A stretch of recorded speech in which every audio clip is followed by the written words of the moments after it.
नहमदु व नुसल्ली अला रसूलिहिल करीम अम्मा बाद फ़ौज़ु बिल्लाहि मिनश्शैतानिर रजीम बिस्मिल्लाहिर रहमानिर रहीम। अस्सलामु अलैकुम व रहमतुल्लाहि व बरकातुहू। उम्मीद करती हूँ सब दोस्त खैरियत और आफ़ियत से होंगे। अल्लाह पाक आपकी तमाम तर जायज़ ख्वाहिशात को कबूल व मंजूर फरमाए, आमीन सुम्मा आमीन। मैं आज आपके लिए जो कहानी लेकर आई हूँ वो बहुत दर्द भरी और सबक आमोज़ कहानी है। लेकिन ये कहानी सुनने से पहले आप हमारे चैनल को सब्सक्राइब करें, शेयर करें और बेल आइकॉन को भी प्रेस कर दें। आप देख रहे हैं मिस वर्ल्ड लाइफस्टाइल चैनल। चलिए सुनते हैं आज की सबक आमोज़ कहानी। आज की कहानी का मौजू है नन्हा दुकानदार। मैंने देखा कि माँ अपने बेटे को आहिस्ता से मारती और बच्चे के साथ खुद भी रोने लगती। मैंने आगे होकर पूछा, बहन क्यों बच्चे को मार रही हो जबकि खुद भी रोती हो? इसने जवाब दिया कि भाई आपको तो मालूम है कि इसके वालिद फौत हो गए हैं और हम बहुत गरीब भी हैं। मैं लोगों के घरों में मज़दूरी करती हूँ और इसकी पढ़ाई का मुश्किल से खर्च उठाती हूँ। ये कमबख्त स्कूल रोज़ाना देर से जाता है और रोज़ाना घर देर से आता है। जाते हुए रास्ते में कहीं खेल कूद में लग जाता है और पढ़ाई की तरफ ज़रा भी तवज्जो नहीं देता, जिसकी वजह से रोज़ाना अपने स्कूल की वर्दी गंदी कर लेता है। मैंने बच्चे और इसकी माँ को थोड़ा समझाया और चल दिया। एक दिन सुबह सुबह सब्ज़ी मंडी कुछ सब्ज़ी वगैरह लेने गया तो अचानक मेरी नज़र इसी 10 साला बच्चे पर पड़ी जो रोज़ाना घर से मार खाता था। क्या देखता हूँ कि वो बच्चा मंडी में इधर उधर धक्के खा रहा था और जो दुकानदार अपनी दुकानों के लिए सब्ज़ी खरीद कर अपनी बोरियों में डालते तो इनसे कोई सब्ज़ी ज़मीन पर गिर जाती और वो बच्चा इसे फ़ौरन उठाकर अपनी झोली में ढाल लेता। मैं ये माजरा देखकर परेशानी में मुब्तला हो रहा था कि चक्कर क्या है। मैं इस बच्चे को चोरी चोरी फॉलो करने लगा। जब इसकी झोली सब्ज़ी से भर गई तो वो सड़क के किनारे बैठकर ऊंची ऊंची आवाज़ें लगाकर इसे बेचने लगा। मुंह पर मट्टी, गंदी वर्दी और आंखों में नमी के साथ ऐसा दुकानदार ज़िंदगी में पहली बार देख रहा था। देखते देखते अचानक एक आदमी अपनी दुकान से उठा जिसकी दुकान के सामने इस बच्चे ने नन्ही सी दुकान लगाई थी। इस शख्स ने आते ही एक ज़ोरदार पाँव मारकर इस नन्ही सी दुकान को एक ही झटके में सड़क पर फैला दिया और बाजू से पकड़ के इस बच्चे को भी उठाकर धक्का दे दिया। नन्हा दुकानदार आंखों में आंसू लिए दोबारा अपनी सब्ज़ी को इकट्ठा करने लगा और थोड़ी देर बाद अपनी सब्ज़ी किसी दुकान के सामने डरते डरते लगा ली। भला हो इस शख्स का जिसकी दुकान के सामने अब इसने अपनी नन्ही दुकान लगाई। इस शख्स ने इस बच्चे को कुछ नहीं कहा। थोड़ी सी सब्ज़ी थी, जल्द ही फ़रोख्त हो गई और वह बच्चा उठा और बाज़ार में एक कपड़े वाली दुकान में दाखिल हुआ और दुकानदार को पैसे देकर दुकान में पड़ा अपना स्कूल बैग उठाया और बिना कुछ कहे स्कूल की जानिब चल दिया। मैं भी इसके पीछे पीछे चल रहा था।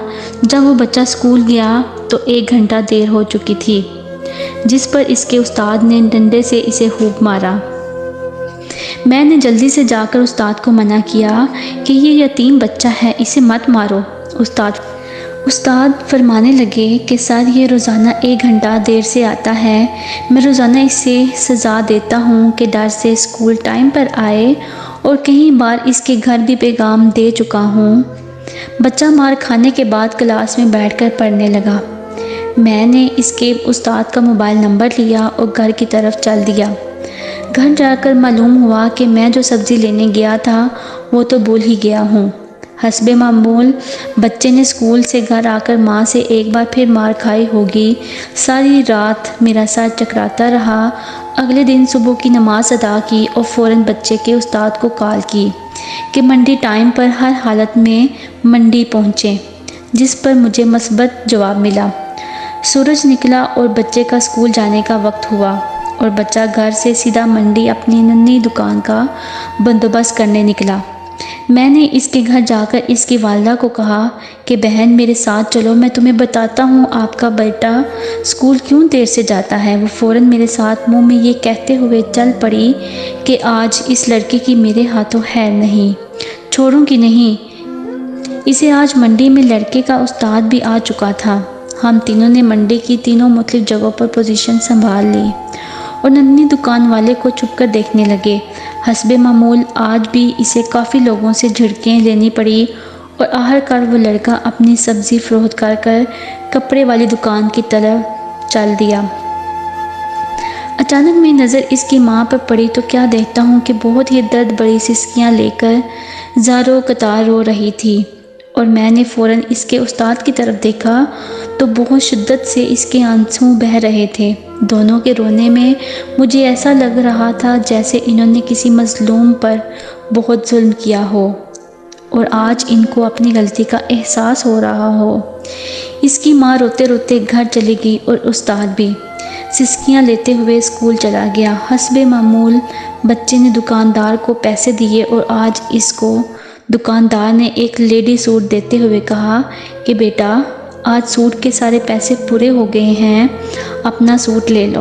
بچے نے اس سوٹ کو پکڑ کر اسکول بیگ میں رکھا اور اسکول چلا گیا۔ آج بھی 1 گھنٹہ لیٹ تھا۔ وہ سیدھا استاد کے پاس گیا اور بیگ رکھ کر مار کھانے لگا۔ پوزیشن سنبھال لی اور ہاتھ آگے بڑھا دیے کہ استاد ڈنڈے سے اس کو مار لے۔ استاد کرسی سے اٹھا اور فوراً بچے کو گلے لگا کر اس قدر زور سے رویا کہ میں بھی دیکھ کر اپنے آنسو پر قابو نہ رکھ سکا۔ میں نے اپنے آپ کو سنبھالا اور آگے بڑھ کر استاد کو چپ کرایا اور بچے سے پوچھا کہ یہ جو بیگ میں سوٹ ہے وہ کس کے لیے ہے؟ بچے نے جواب دیا کہ میری ماں امیر لوگوں کے گھروں میں مزدوری کرنے جاتی ہے اور اس کے کپڑے پھٹے ہوئے ہوتے ہیں، اس کے پاس جسم کو مکمل ڈھانپنے والا کوئی سوٹ نہیں، اس لیے میں نے اپنی ماں کے لیے یہ سوٹ خریدا ہے۔ یہ سوٹ اب گھر جا کر ماں کو دوں گا۔ میں نے بچے سے سوال پوچھا۔ جواب نے میرے اس کے استاد کے پیروں کے نیچے سے زمین ہی نکال دی۔ بچے نے جواب دیا، نہیں انکل جی، چھٹی کے بعد اسے درزی کو سلائی کے لیے دوں گا اور روزانہ تھوڑے تھوڑے پیسے جمع کر سلائی دوں گا۔ جب سلائی کے پیسے پورے ہو جائیں گے تب میں اسے اپنی ماں کو دوں گا۔ استاد اور میں یہ سوچ کر روتے جا رہے تھے کہ ابھی اس کو اور منڈی جانا پڑے گا اور لوگوں سے دھکے کھانے پڑیں گے اور ننھی دکان لگانی پڑے گی۔ آخر کب تک غریبوں کے بچے ننھی دکانیں لگاتے رہیں گے؟ آخر کب تک؟ اللہ پاک ہم سب کی مشکلات اور پریشانیاں دور فرمائے، آمین۔ اس واقعے سے ان لوگوں کو عبرت حاصل کرنی چاہیے جن کے پاس رب کا دیا سب کچھ ہے مگر ناشکری ان کی زبانوں سے جاتی نہیں اور حرص و ہوس کم نہیں ہوتی۔ امید کرتی ہوں آپ کو یہ کہانی پسند آئی ہوگی۔ پھر حاضر ہوں گی ایک نئی دلچسپ کہانی کے ساتھ۔ تب تک کے لیے اللہ حافظ۔